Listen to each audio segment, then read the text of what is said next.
Before we start our regular scheduled program today, we'd like to wish Senator Johnny Isakson the speediest recovery possible. All reports coming out right now say that he will be okay, but he is still in the hospital, so we are sending all of our thoughts his way and hope he can get back to the Capitol soon.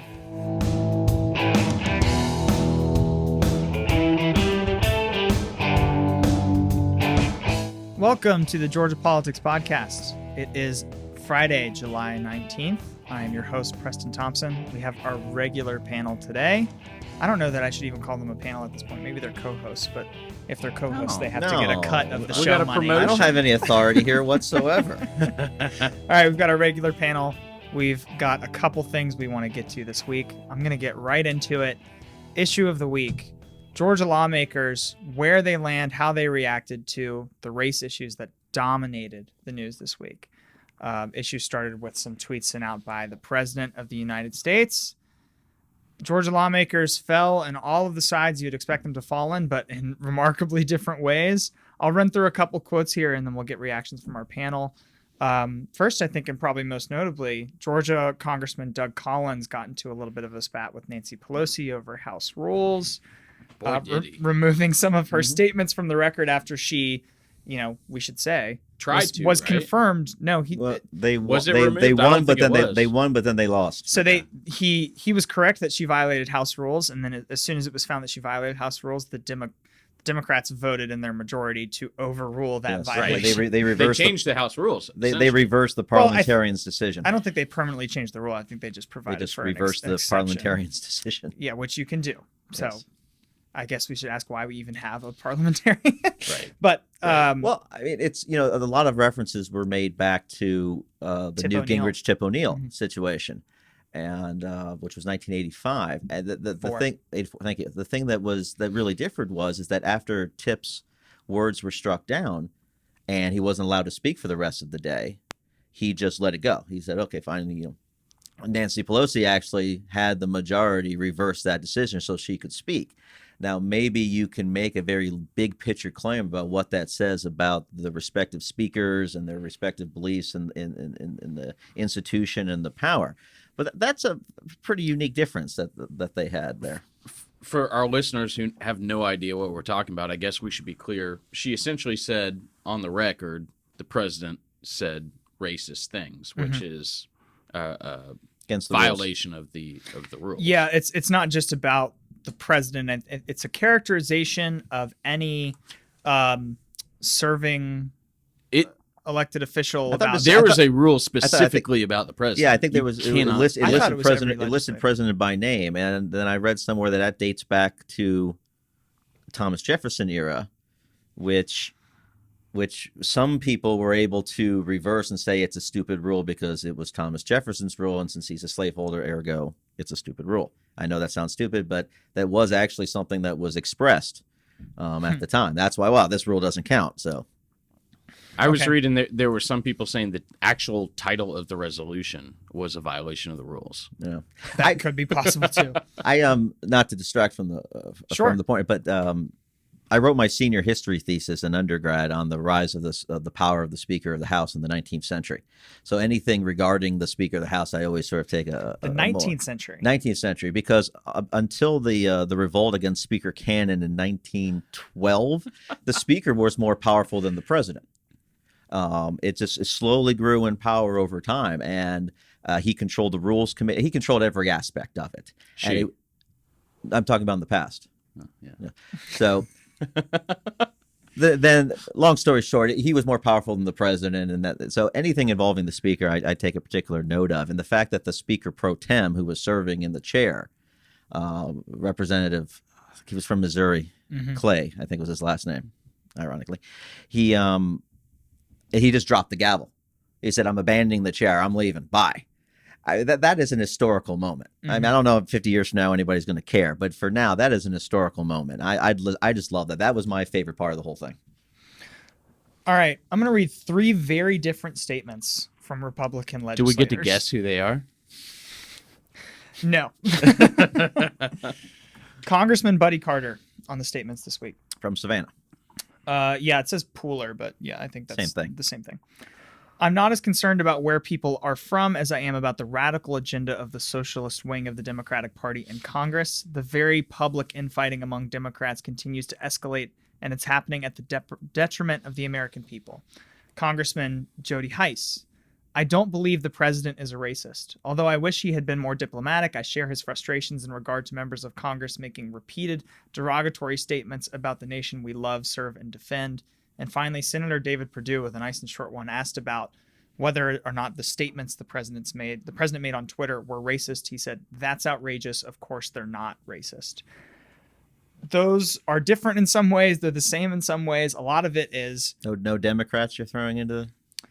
The Democrats, I read through their statements, and they all, objectively sounded the same to me. Okay, there wasn't any diversity in their comments. With the exception of John Lewis, who closed out the remarks on the House floor, so it wasn't really a statement given to the press, it was a statement on the House floor, and that was he had a larger opportunity to be more long-winded, so that was different. But, there's a little bit of whataboutism going on here, but why are we talking about this when the Democrats have this rising infighting? I guess the question we have to ask is, is this a way that these representatives give a statement, try and move on, try and redirect, and is that going to work? Yes and no. No, in the sense, Can we establish a baseline first, Craig, with your reaction? And could you please answer the question? Was the statement a racist statement?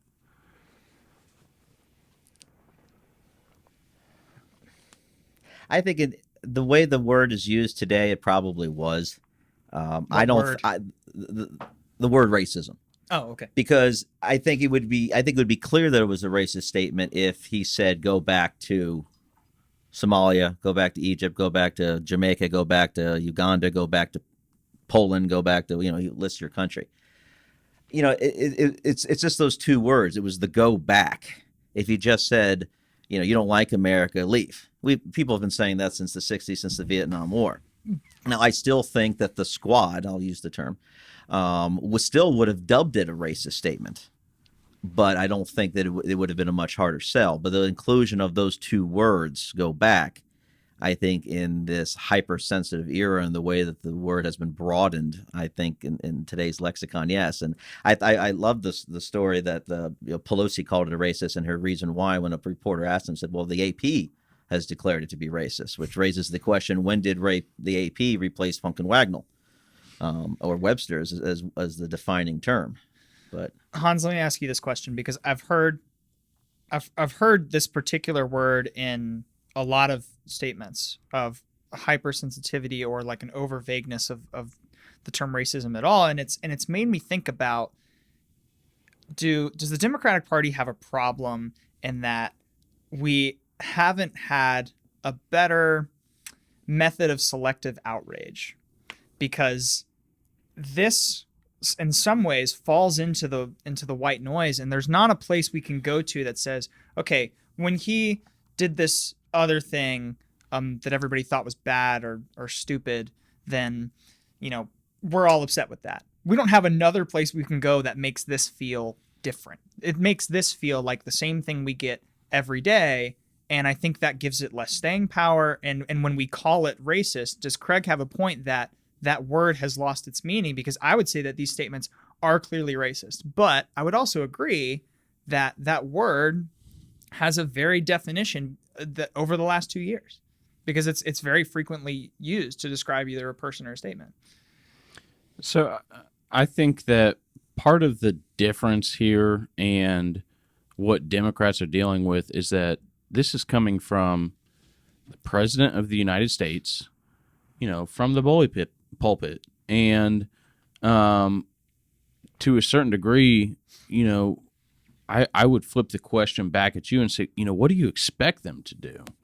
I mean, if the reaction from Democrats to a clearly racist statement is not to call it out as racist from the President of the United States, I mean, what do you want them? I mean, this is what we elected them to do. Well, I don't necessarily disagree with that. And in today's political environment, I guess you have to, which maybe I'll fall back on what Senator McConnell had to say. And I don't know if he's going to have if he had a Democrat standing next to him when he said that. I apologize. I don't remember when he said everybody just needs to take a breath and we need to calm down and just do we? I don't see how this current environment is helping anybody or helping anything. I don't. You know, I think I was of the mind that this would feel different when members of the president's party made it feel different. Because, you know, part of the point I was trying to make with my question is that it feels like there is a constant outrage from the opposition party. And to your point, as it should be on some of these cases, but it's so constant that I feel like the next threshold is for members of the president's party to be more critical of things that come out of his mouth. So maybe my question is, where is that line? Because we presumably haven't found it yet. I mean, we have Justin Amash who went to an independent. So now, I mean, if we're using the technicality, there are no Republicans. We've definitely crossed the line. When the president started calling African countries shithole countries, I mean, we passed that line. I mean, and both sides are feeding it. I mean, the chairwoman of the Georgia Democratic Party called the Trump rally a white nationalist KKK rally. Was it not? I don't know how you can describe that event as a white nationalist rally.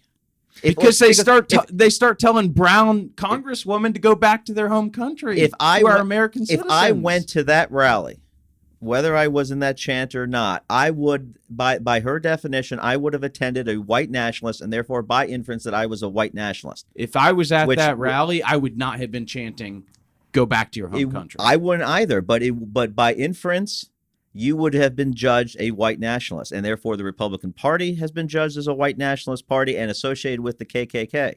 And the members of that rally who were chanting "Go back to your home country," they deserve to be called white nationalists. I don't have any issue with people declaring that we have taken this too far on both sides. I want this made clear that both sides have lowered the bar to such an extreme that nobody's hands are clean. Everybody's hands are bloody. We can go back to things that Democrats have said that have resulted in real world problems, including the shooting of a congressman. But can't you agree though that the shooting that Bernie Sanders immediately said? It's not the post. I'm talking about the pre. I'm talking about words that were said before the shooting. We've got to get back on track. I thought we were. Can't you agree that, you know, this harkens back to me to Charlottesville, but I have to think that the president of the United States, regardless of party, counts for more than the opposition house. And I agree with you. He does. He's nobody, the president of the United States. Nobody has been helpful in this. Nobody. I would agree with that. But there's a higher responsibility, not only for the president, but the president right now feels the only way he could be accountable is through his own party. So the opposition party, while maybe they're contributing, are certainly not effective in getting it to slow down and getting it to stop. So the majority party, you know, the Senate majority party and the party of the president has to be responsible for checking that conduct. I would agree that the president does have a moral responsibility. And is it higher than a lone congresswoman? Yes. However, in this era where this is a social media era, where it is a 24/7 news cycle era, there is plenty of responsibility to go around.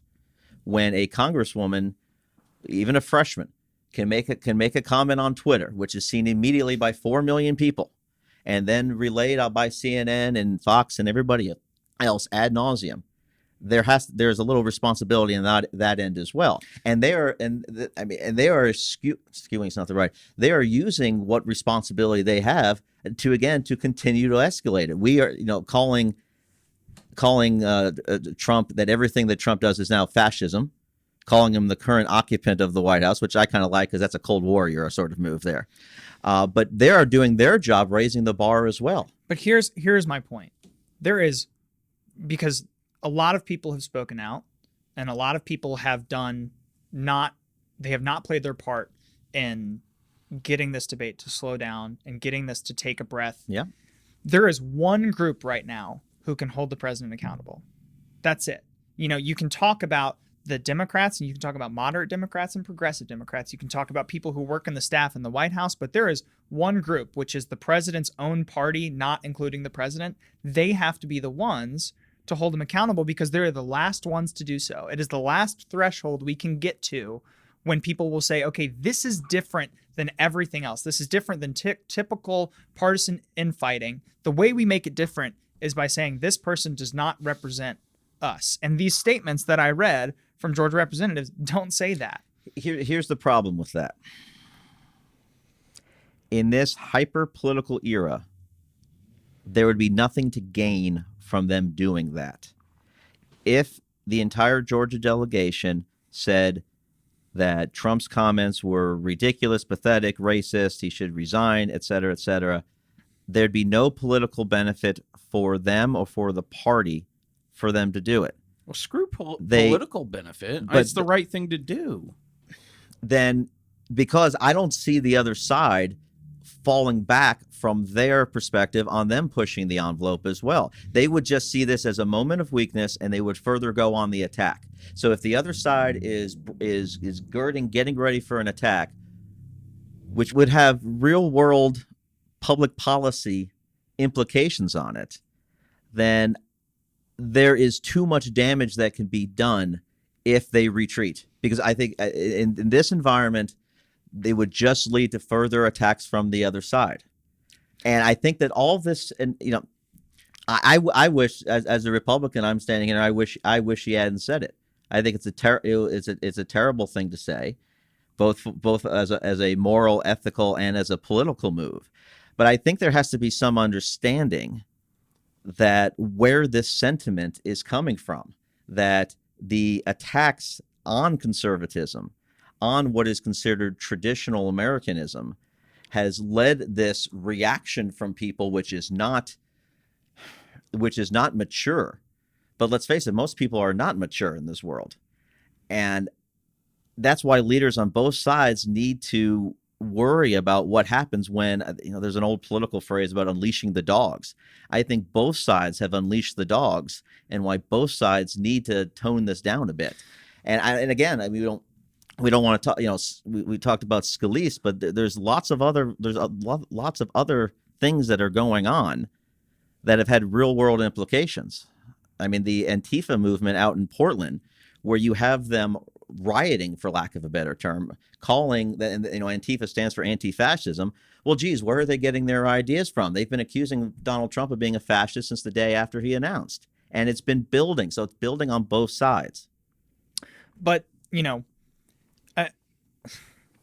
the both sides argument is hard to make when Republicans who have refused to go against the president at this probably the worst turn that we have in terms of just rhetoric online, have the executive branch, the Senate, for every year recently, except for the last one, have had the House, and, we should throw out there too, have the most watched television station in the history of the world. So there has been a refusal to come around there. And to your point that, holding him accountable would be some form of retreat. We're going to be able to see that play out because 4 Republican congresspeople voted for the resolution. I don't see any Democrats calling Will Hurd weak, or if anything, I see them saying, "Thank you for joining us on this." And I don't think the retreat into weakness is as strong as you were saying. And also, we should mention that 70% of these legislators live in districts where they're winning with 75% or more of the vote. I don't think every single legislator is thinking about election ramifications when they make these sort of stances. They're thinking about whether or not they can get a bill passed. But if there was a coalition of Republican legislators that agreed that this had to be a line, then I don't think the consequences would be as dire as you're mentioning. I think they're more. I know you want to break from this. I think they're more savvy than that. And if you're talking about raising the bar, they had a vote of impeachment regarding specifically just these comments. It wasn't a vote on impeachment because of the Mueller report, et cetera, et cetera, et cetera. It was simply off of what he said. And the vote didn't miserably. But vote didn't go anywhere. Yes, but it got 100 votes, and it got, what's the most important thing? It got the attention of the news cycle of the day. You have to keep remembering that this is all about capturing the news cycle of the day, and they were able to accomplish that fact. And I don't see any sort of maturity on the other side regarding this when this happens. But I'm asking questions about personal responsibility, and every one of these statements I'm reading says other side, Democratic Party. And I think, there is an attitude of chips fall where they may when these people have a direct role to play in these situations where they can personally do something. And I think saying that it's the responsibility of the Democrats to calm down is a complete abdication of responsibility. I don't agree with Jody Heiss Jody Heiss is much more conservative than I am. But diplomatic isn't strong enough. Although I wish he had been more diplomatic, I share his frustrations in regards to members of Congress making repeated derogatory statements about the nation we love, serve, and defend. I agree with that last part. Nobody is without fault here. Both sides need to ratchet down the rhetoric, and the minorities, the Democratic side, needs to remember that the comments that they're making, whether it be about a flag or whether it be about not putting your hand over your heart, these actually have real world implications.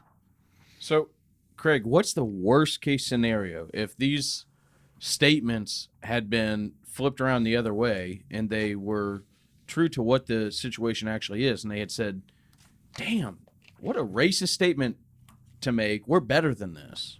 I reject everything the president said. What's the worst case scenario for something like that?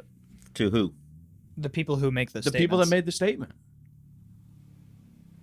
The worst case scenario is they don't have a job anymore. I mean, God forbid. The worst case, it'd be like it's like the guy who is the one vote against a bill, or one of 4 votes against the bill. Suddenly they are the story. Suddenly they are the focus of everything from both sides of the aisle, and they become the story. And nobody in a 435 member body wants to become the center of a story that they didn't have anything to do with in the first place. I don't remember anyone beyond Will Hurd that voted. There were 4 Republican legislators that voted to call these statements racist for the resolution presented by the Democrats. I remember Will Hurd. I don't remember any of their else and I watch a lot of news. I would be the one that would remember. Right. And I think, they're, cowering into submission, as I think you're kind of characterizing it, has not ruined their career. You know what? God forbid they make a news cycle for being against racism. Like, is that the worst case scenario?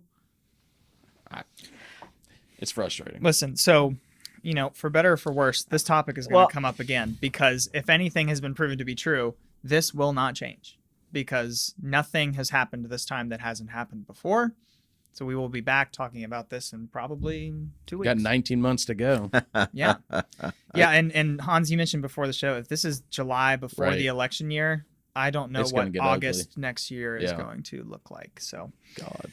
But we'll be here for it until I get fed up and go home. All right. Speaking of fed up and going home, let's talk about an issue we've talked about 19 times already. Another case has wrapped up and emerged into the news involving Speaker Ralston. Let's run through the case real quick, and then I want to lead off with the question that I kept asking myself, writing all the notes for this topic.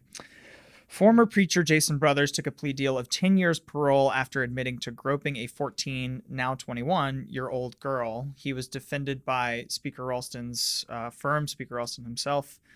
Ralston delayed the case 8 times, once sending another lawyer to tell the court they had forgotten to put the meeting on their calendars.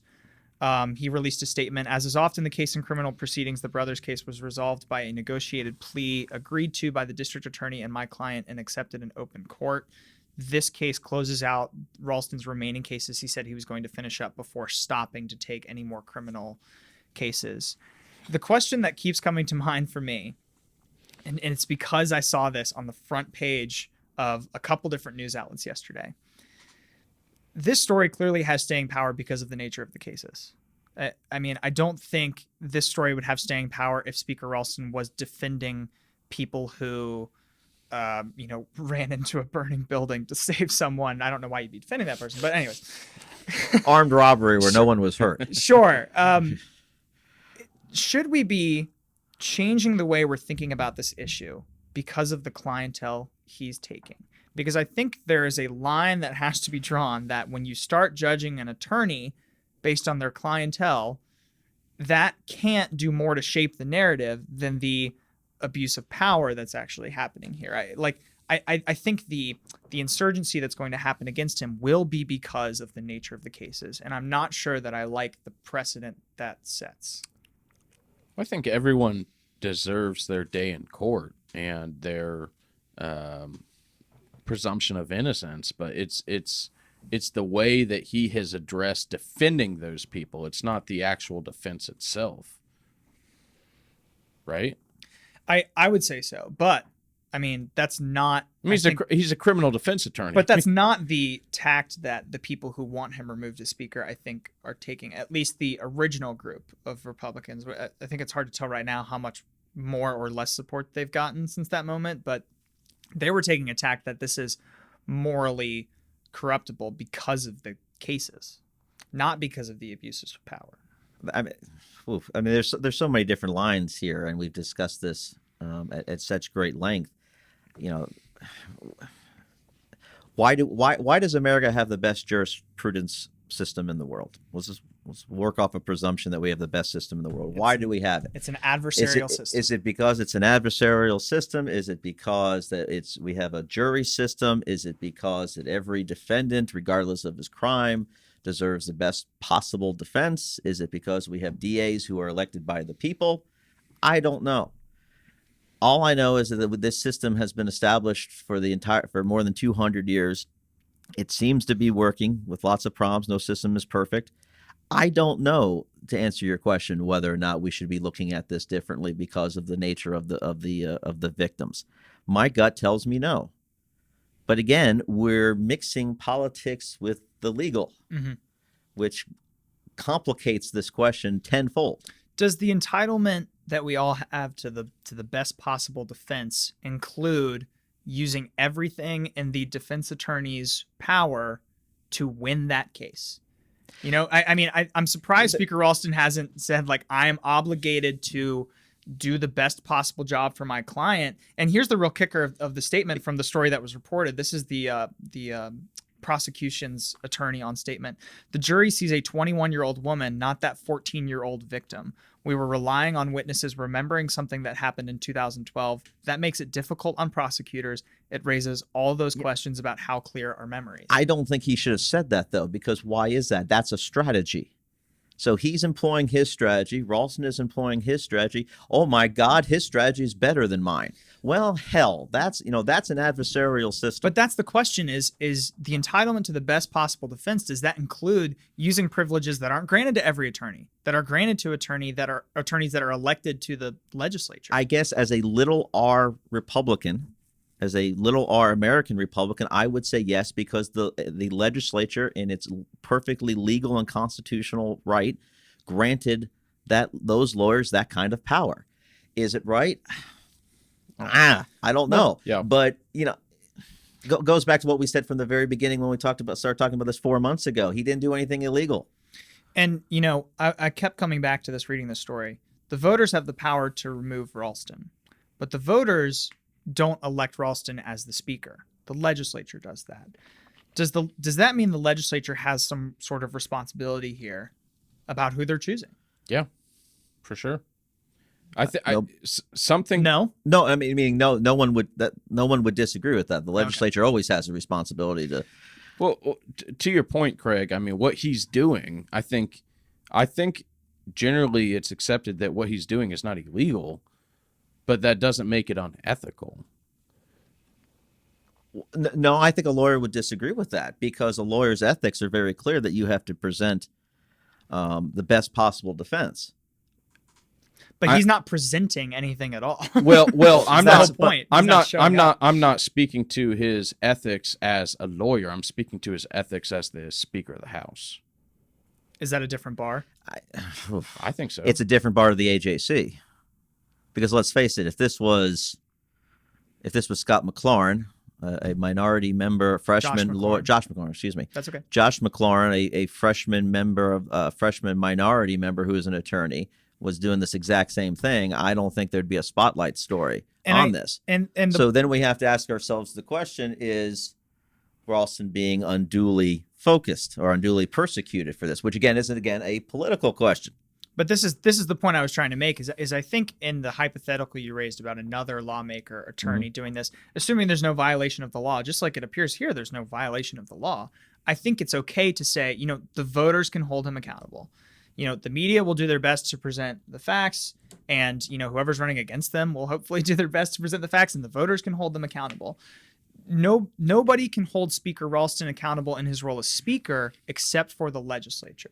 Now, I think if the legislature wants to have a cop-out and say, well, they can just vote him out of office, I don't think they're seeing the full picture of what their responsibility is to play here. But is there responsibility? But again, there's a reason why we have lawyers.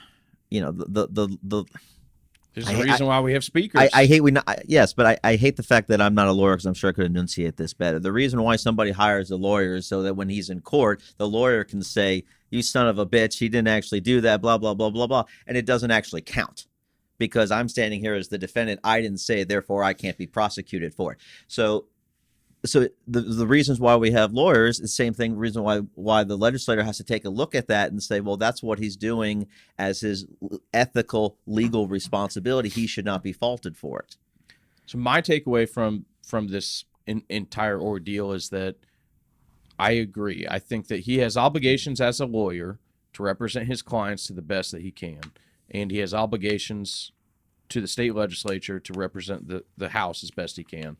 And I think it's clear that through this entire process, those two things don't always agree with each other. He's going to have conflicts.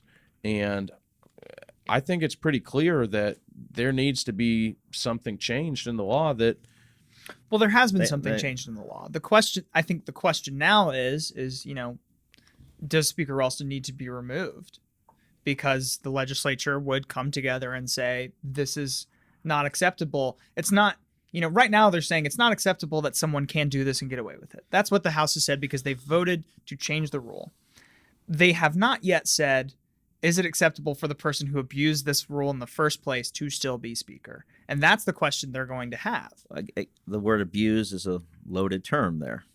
8 delays. And one of which you're delaying just because you didn't put it on your calendar. The That's law, an abuse. The law didn't cap the number of delays. No, it did not. That make. So again, you're putting your personal perspective on that. And again, let's fall back to your original question. Would you be so upset about this if he was defending a guy who committed armed robbery and robbed a bank when nobody was there? No, you wouldn't care. I so still it falls think... back to the original question. Do we only really care about this because it involves a molestation case, not an armed robbery? Is that wrong? You could make a legal argument that in our system of Western jurisprudence, yes, the law is blind. You got the woman with the blindfold on. I still think it's going to come.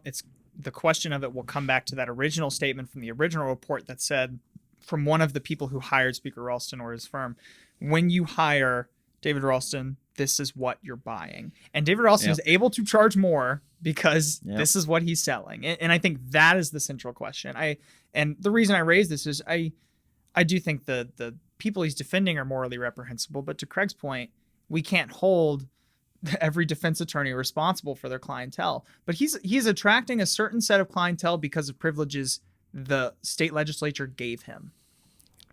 So there's all kinds of lawyers out there. There are lawyers who only represent drug dealers. There's all. You have specialties. Yeah, sure. They're all lawyers who I'm sure. But his specialty is criminal defense because of a privilege that was given to him by being Speaker of the House.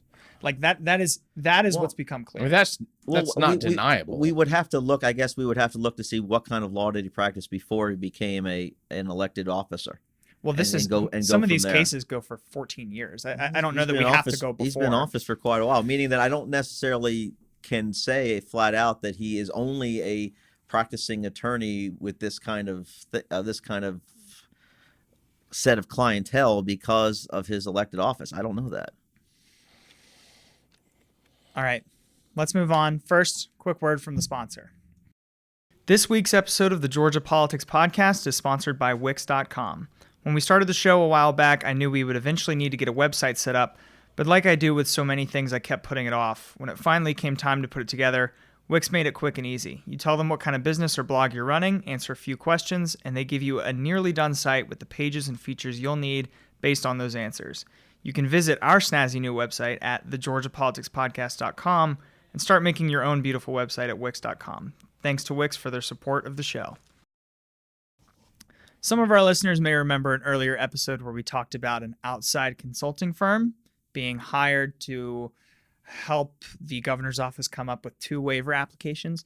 That consulting firm, Deloitte Consulting, has come out with its report.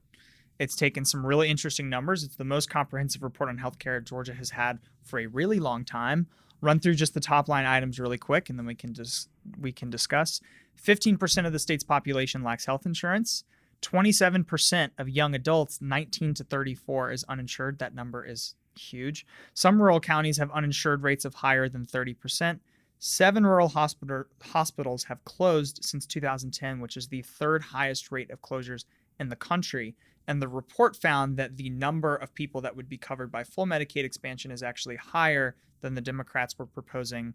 Last session, it reaches around 666,000 people that fit in the coverage gap that would be covered by full Medicaid expansion. Damn. Is this a report, this is a report that is taxpayer funded. The governor's office is going to use this to apply for 2 waivers.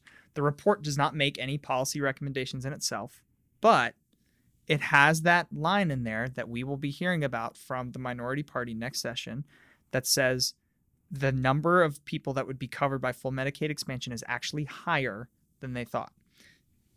I know the answer to this question, but I'm going to ask it anyways, Hans. Does that change any of the calculations from the governor's office? It should. I've said it before. I'll say it again. There is no reason why the Republican Party in the state of Georgia should not take this off the table as an election issue. Expand Medicaid in the state.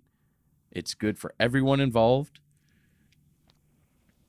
It makes sense financially. And Democrats can't run on it in 2020. It makes no sense to me why they're not expanding Medicaid in the state, except for pure partisan issues. So, yes. Well, that was go, Craig. That was a political response to a public policy question. Yeah. Yes, Well, so. Give me a response. Why would they not expand Medicaid in the state? I'm not sure what the response is on that, frankly. I have no doubt that there is a purely public policy standpoint that would an explanation for that. I simply don't know what that is. It would be the federal funding sunset of, Medicaid expansion is possible at the levels the Democrats claim it's possible because of federal funding, and the White House right now is not exactly a beacon of consistency when it comes to decision making. So I think the Republican caucus would say, Georgia's got to do Georgia things, and we cannot rely on this constant stream down from the federal government. So you create another bad guy that's not state legislators in the state of Georgia. Well, some of those state Republicans in the state could say, "Hey, we expanded it. We expanded Medicaid in the state. The federal government didn't renew those assurances that we would continue to get those fundings." Then it's on someone else, except for the people that are actually making that decision. But aren't these 2 waivers going to, to follow up on your political response? The 2 waivers are going to allow the legislature to go out into their communities and say, we're working on this problem and we're going to get there. And those plans, very conveniently, are deadline to come out in July 2020. So we will see the plans and we will have probably a rough estimate of what they're going to do. And this report, does give them the statistical support to probably implement something like a work requirement too. I think you have a slow and methodical approach versus a knee-jerk reaction approach. And Republicans, we are the conservative party. We try to be at least a little slow and methodical. We don't try to have as many knee-jerk reactions as the other side, even though we definitely do. I personally don't have any problem with taking this, giving it all the options, using the word roadmap. I mean, that was the word that came from the governor's office, of using this report as a roadmap to decide what our best course is. I know the other side has looked at this in great detail, but I think that's a large, sweeping expansion doesn't exactly work for anybody. We are supposed to be, if states are truly what's the expression? They're the testing ground for democracy, on a public policy side. Let's see if it works in Ohio, and then we'll see if it works in Indiana. Then let's see what works for Georgia. The principle behind that is that each state is different. I don't know. I know it's called expansion. I don't know that I would call it a large sweeping expansion when what you're trying to do is cover a certain section of people that fall in between two gaps we're already covering. Sure. People that can't be covered by private insurance through a company, or people that aren't poor enough to be covered by Medicaid. And, I've said this in previous episodes. It always seemed like a Republican idea to me to provide the best possible environment for someone to get off government programs, to find a way. And right now, you're looking at people who might refuse taking a raise because it would take them out of the bracket in which they'd be covered for health insurance. I know in a previous show, some of my Democratic colleagues were rather annoyed that the bill had passed because it allowed for this study. I love this line right here. One of these points that says 60% of uninsured Georgians over the age of 16 currently have jobs but no health insurance. That is a shockingly high number of people who have a job but don't get their insurance through that job. Yeah. Now we all have real world examples of that. My wife, until recently, worked for a small speech therapy company which is so small they're not offering health insurance, but she would qualify under that 60%. But we get the health insurance through every job that I've ever had in my life. But at least that's something that we would be able to look at and examine it from a pro-business side that might be able to provide a better answer than a Medicare expansion. I certainly have no problem with the report being done. I know they were paid quite a lot of money to do it, but that's government for you. I don't want to lump everybody in, and obviously my colleagues who were in the room at the time or did not speak for the Democratic Party. Actually, I think they speak better than Nikema Williams does. Talk about knee jerk, but. There was some concern that we were just dragging our feet, that this was just a delay mechanism, obstruction as fine as just another report. We already know the numbers. I think that was a quote from the table here. So I'm appreciating the rate at which this is moving. We knew some of the numbers, though. I mean, some of the people would say 7 hospital closures since 2010. 2010. Right. That warrants a knee-jerk reaction. Well, whether it's Medicaid expansion or something else. I mean, no, I don't think it does merit a knee-jerk reaction. Trying to fix a hospital just think about that, a hospital closing. But that is a monumental thing. But voters are going to look at this and say, on the 8th hospital closing, we finally decided to make a study committee on rural health care. I mean, it seems very typical of state government. It's just a little slow. Yeah, well, the wheels of justice move slowly. The wheels of government move slowly. I think everybody over the age of 25 appreciates. Sometimes they don't move at all. That's true. I mean, that is a sad reality. Yeah. But all right, let's move on to the end of the show here. I think we've completely killed Hans. He's just been shaking his head. He does seem rather. He's been shaking his head every 10 minutes. Don't worry, Hans. I'll go get you a drink. It's Friday. All right. We'll go get a drink. Okay. Let's close as we do every week with what we're watching. I'm going to keep mine short and simple. Right before my 2 colleagues came in here today, we did an interview with State Senator Brandon Beach, who's running for Congressional District 6, hoping to be the Republican nominee against Lucy McBath, who's running for re-election. I thought it was a really interesting interview. If you live in this area and you're potentially voting in this race, he talked about a lot of things that were specific to your area and bringing jobs and transportation initiatives back. It is absolutely worth a listen. It will be up next Friday, and I hope everybody checks it out because it's time to start getting to know your local candidates in some of those races. For sure. And good for him for coming on the show. Yeah. Yep. So what I'll be watching for is obviously round 2, the debate. CNN had their really weird drawing for the 2 nights last night. Yeah, not good. That was strange. Can I just since you brought it up, CNN's online personality, let's just say Twitter, Facebook, YouTube, has become so very clickbaity that what does that mean? It's a BuzzFeed thing. You won't believe what Nancy Pelosi told so and so. That is. I've noticed that's taken over a lot of news sites. What's that called? Clickbait.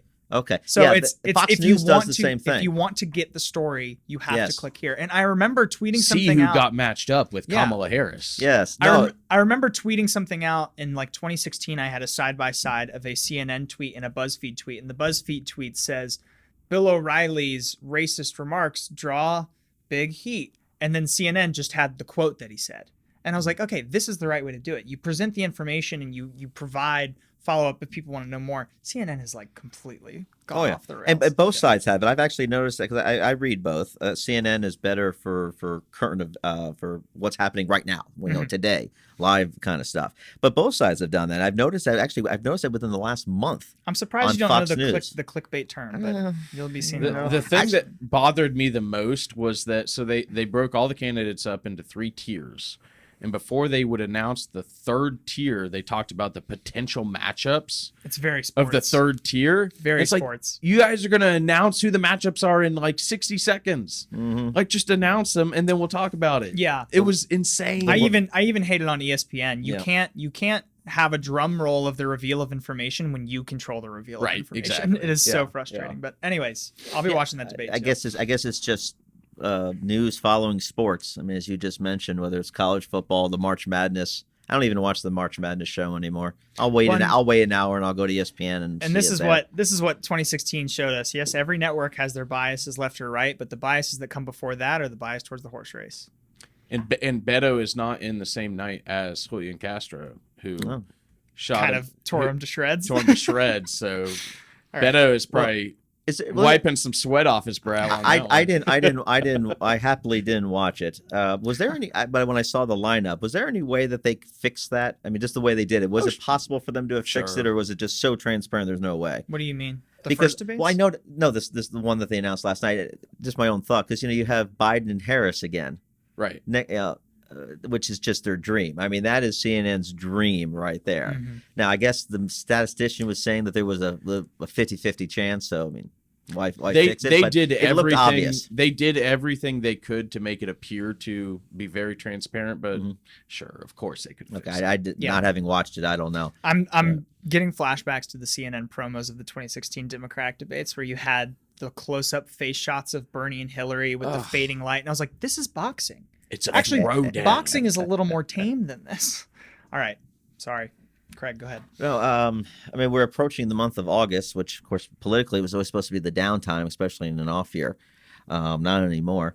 I guess what I'm looking for, I'm qualifying for municipal elections is at the end of August, so we're very fast approaching on that. We have city elections in Johns Creek, Alpharetta, Roswell, Milton, and I believe Mountain Park. I never want to leave Mountain Park out. No elections in Sandy Springs. And I do have an answer for you about the whole Sandy Springs charter thing. If you let me know afterwards. Yes. I'll tell you that offline. That is so frustrating. Yes. I do want to mention 2 things. 50th anniversary of the moon landing is this weekend. So none of us were alive at that time, but we've all heard the stories. I think it was 500 million people watching.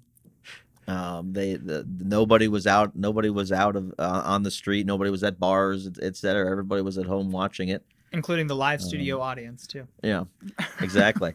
And you look like you really poised to say something. I saw a video yesterday of Buzz Aldrin punching a guy in the face that was saying, calling him a liar that he didn't actually walk on the moon, and I guess Buzz just got fed up with it and just punched the dude. Is that the smallest conspiracy theory there of all the big conspiracy theories? Is that the one with the least following?